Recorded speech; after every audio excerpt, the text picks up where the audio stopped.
7:39 on the dot. Welcome back to Rising. Beth and Jessica, co-owners of Please Be Seated Charlotte, are back with more tips for a successful holiday hosting season. So glad that you ladies are here. Found you on Instagram and instantly messaged you and was like, we've got to get you on the show. So earlier we covered place settings. Now we're talking about the do's and don'ts of hosting. Okay, so for example, I am hosting my first Thanksgiving. I told you ladies that, and I was planning on using paper plates just because I don't have enough for everybody. Now, if I were to call you in and say, hey, can you guys do this for me? You can provide that service. Absolutely. To give everybody plates. That is exactly right. So we will be able to cover you if you have 6 people, if you have 14 people, we bring everything that you would need. Sure. Now, if someone were to do paper plates for Thanksgiving, is that an absolute no-no? So to be honest, there's nothing wrong with using paper plates. Okay. I use paper plates, but at a gathering such as Thanksgiving where you're hosting family and it's a little bit more formal, I would suggest not. When there's kids running around in the backyard in bathing suits and hot dogs and families gathering, it's different. Sure, absolutely. But you always want your guests to feel very welcome. Little touches on the table make a big difference. Yeah. And you know, when you have filling a dishwasher just to make them feel a little bit more welcome. Sure.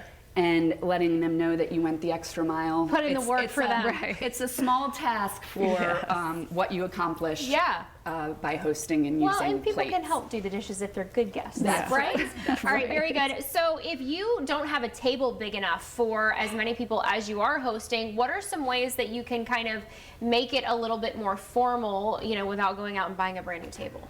Right. I think a great way is something like candlesticks and candles lit. We dim the lights. It just gives a totally different vibe, makes it a little bit more formal. Sure.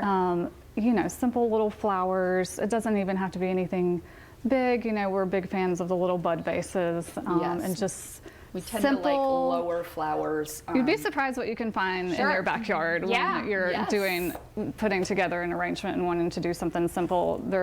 There's actually a lot of stuff that you can come up with. Gather and use the harvest on the table, right? 'Tis the season.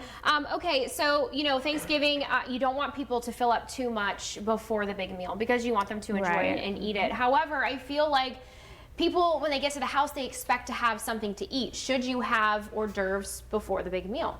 Once again, if you're hosting something a little bit more formal, a supper club, Christmas dinner, Thanksgiving, which is right around the corner, and you're serving alcohol especially, that is definitely when you want to have some nibbles. It's always nice to, you know, have a drink, some time to mingle and chat with your friends before sitting down. I think so. We do recommend having some type of appetizer or hors d'oeuvre for that reason. Again, when alcohol is served, it is usually more of a must. Definitely. Something on the belly. I've been guilty of that once or twice. It sneaks up on you. You don't even realize it, and you're like, wow, I need to eat something fast. Okay, so speaking of food and eating, inflation, it's a big thing. The meal is going to cost a lot more for some people this year. Do you think it is appropriate to ask people to kind of turn Thanksgiving into a potluck meal, or maybe even your Christmas dinner, or should you, as the host, be expected to kind of prepare everything? Right. I think it is completely up to the host. I think whatever they're most comfortable with. I think if it's a little bit more casual, I always ask my family members to bring something. But, you know, some people do love to cook and they just want to do it all. But I think it is completely fine. But, you know, if you were trying to do something super formal, I probably would not ask somebody to bring something.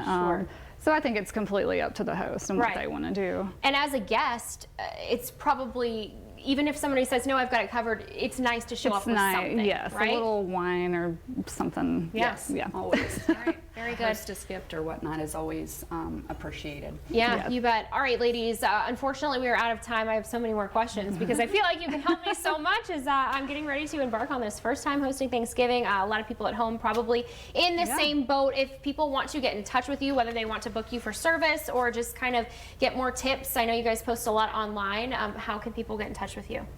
The best way right now is to go to pleasebeseated_Charlotte or CLT to be exact. We have a form there that you can fill out. It will ask when your event is, how many people and then we'll get Yes, right back we'll in get touch back with you. Yeah. Thanksgiving, Christmas, the holiday season is Yes, underway. You guys also do birthdays. birthdays, any type of parties. Anniversaries. Yeah. Yes. This is not Friendsgiving we just did. just a taco seasonal night, thing.